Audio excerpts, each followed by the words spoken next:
Normal Kenyam. Biakamal can online TV channel and the Mandunation Kosnium Leano Ryan Guasame. Kajan Guasame Banarai Ketin Contelat Carodian. Take it one long to go con Kelling Kel Kajari Portam.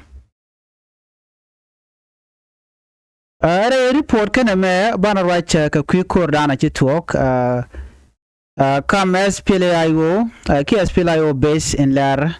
Chalaro in a dang dhieech Luton and Wabalugan Abanajaling Guasame, Major London, Banning I Kel. And while I shang about one capai kel, one kin dang road and dang read a buckel. Kajan shang a mare abandon con larku in Banagaling Kel, me drum did Guasme, don't and shang and yamkaji. Ko be Nuer online TV channel Bijik, Gorjan Ojin Dairy channel Regia support, and the Mandunation Kosniak Malano Rhino Guasme.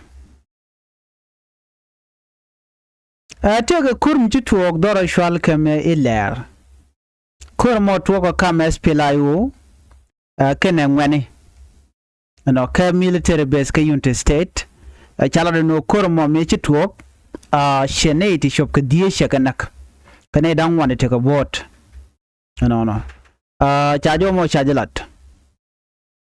She officially can content when much I do much I let one and a kachanka one kajokala Thursday, watch a kurmochurum. But cook and jomalat ke Thursday and court talk a Tuesday. Toga Kurup Kong base. I then got down to Sudan People Liberation Army in a position 13 Keller County.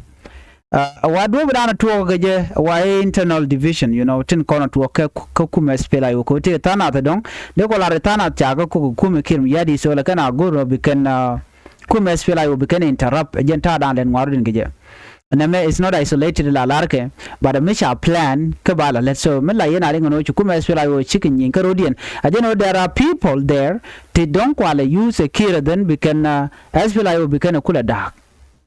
And Barba Jame Banjalat Kel, Jordan Chalat Kajan. And Kurt Woga, one more to command Tigatin, especially a la command of the group Michel 4B division. Lieutenant General Peter Rothschild, Rami Mome Chala Rojan ran SPLA IO Sector 2 Commander Kuyunte State, Chigaroik. Kemen shall care radio to Mazuch, you know, and Kurt Woga, one more Chimani, allow me use sick and basic and attack Jordan Chalakaja. And no. Was some general who must feel IO, no, Metken came when go down to a curtain. Kajo Chakulat Guasame wrote, Lieutenant General Peter Rothschild, Jalada Wunene, a gentleman talk gene. A Keneman to occur, take a ramacha quite would general Gatok Korone Gatok Korgen wa Ramkelka 4B division commander, a commander and general charge con Guase dan but Chayakulubo watch. A dobe dan wikaje, charge a wikacha commander ready and charge Latin, would challenge James Galwachol and on a chakwan. No. But Kajo Chalat Guasame wa General James Galwachol charge removed ka dobe dan wike jagaje a wajene take a joy. Kajo Chalat SPLA IO near Kola Dinikian a Kenan and Guadamo Guadan Chikotu Octin Chadin Dang Dok Chakanak. Kachuadin Dang Dokoki and Chawmika boat, Cherochelar. So can neither go and make a boat or Chagan and Guadan and Chala Dok, then Guadan Chagamika Walton. But can a pig and a corner cherry are Kennedy con and got the money. Come when Comment Chala the Jim is Judge Badeng Yagay, Ramdala Military Commissioner of Lair County. Chaman Chala the road, Chala the Genesis talk, Chala the road, Chir Jaramdan sector commander right now. Yen charge which in a Rone Paiwa, Larone Tar on Kindawi and Dang with the Chelong or Laramimo, Milaquer. But you gonna confirm no culture talk. You know, a court work a quick leadership, Kajan 4B division, and Kuume SPLA IO. So, a war would remain would call a Raja, Wajan Chicken Gujano Deka, Gatoko Deka, and Latquerca. Michaga the Chajanak, and a wild Michikoja to obtain local self ship, like Kurmi to a Metarbani, wan gwado ma chagu no jende lat kwarka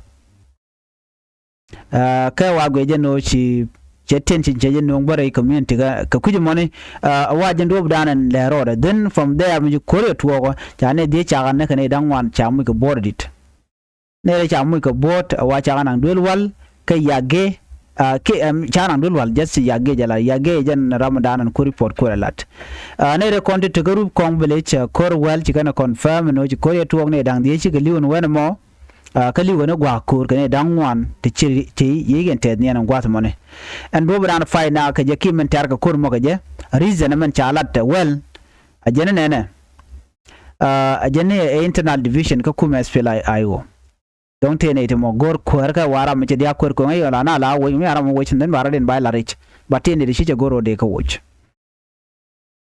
ne te karup kong wa cha ga displace ke cha jo jok ngai ko na chiga na ikin ga displace kana shi garin doro chal ke chitana tiga gien chikan ka adok tana tiga group kong base la group kong base one group chawo boka adok ka joran chalat ke je ka tanen chikan ko mi jale palin payam ajene palin payam except tantama ko chi korcha butok ajene situation chawo ka normal chiman an ngai kon so ina kusino ne kan just SPLA IO ngonyin kan ka jamo chiman jala ne won la internal division ten of course ngai kone ano te ne dong mi ay jog le say jin ko ala ro jin le ben pin amu de le lokoja you should just accept that ko jin kuume kel mo chilo lo gor bana lo liu ko ji chi bom lo je ba jo woch so ran la ja wo ke mi ala ro nga ga chi tam to ko ran ne am de der ben pin dir de mo dir mo ke position dana de la kan de yele let kel but right now muku na la te lo na daglane ba kulo gwade so na mo je kelon wana gwaza meka Western Equatoria ga jomu chikana lat legislator kana civil society leader tintera ki Equatoria kana wachika agree kan some important South Sudan plan ka Queen Quad December 2026 election but take a tishi kan karu link right now this is a big news ko ne ti kan karu link ji Equatoria gwam ju Newton